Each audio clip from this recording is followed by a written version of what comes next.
بسم اللہ الرحمن الرحیم۔ السلام علیکم تمام ناظرین کو۔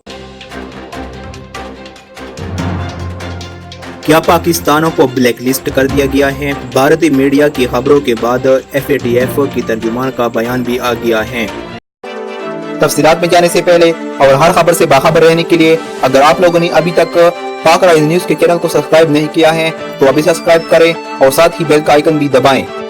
FATF کے ایک ترجمان نے بھارتی میڈیا کی ان رپورٹس کی تردید کر دی ہے جن میں کہا گیا تھا کہ FATF کے ایشیا پیسیفک گروپ نے پاکستان کو بلیک لسٹ کر دیا ہے۔ ایشیا پیسیفک گروپ کے اجلاس کے بعد بھارتی میڈیا نے یہ پروپیگنڈا کرنا شروع کر دیا کہ گروپ نے پاکستان کو بلیک لسٹ کر دیا ہے۔ پاکستان کے مشیر خزانہ عبدالحفیظ شیخ نے جمعہ کو بھارتی میڈیا کی رپورٹس کو بے بنیاد قرار دے دیا، جس کی تصدیق FATF کی ترجمان نے کر دی ہے۔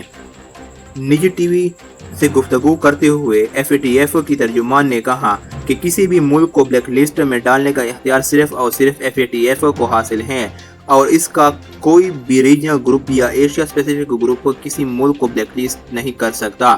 انہوں نے بتایا کہ FATF کا اجلاس 14 سے 18 اکتوبر تک پیرس میں ہوگا، جس میں ہونے والے فیصلے باضابطہ طور پر شائع کیے جائیں گے۔ FATF کے ایشیا پیسیفک گروپ کا 22واں اجلاس آسٹریلیا میں ہوا۔ پاکستانی وفد کی قیادت گورنر اسٹیٹ بینک رضا باقر نے کی۔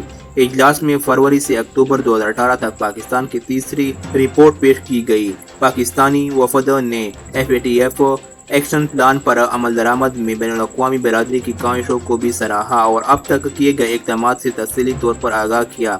اجلاس کے دوران فائنینشیل انٹیلیجنس تبادلے کے لیے پاکستان کے فائنینشل مارکیٹنگ یونٹ اور چین کے anti money laundering and analysis centre کے درمیان MOU پر دستخط بھی کیے گئے۔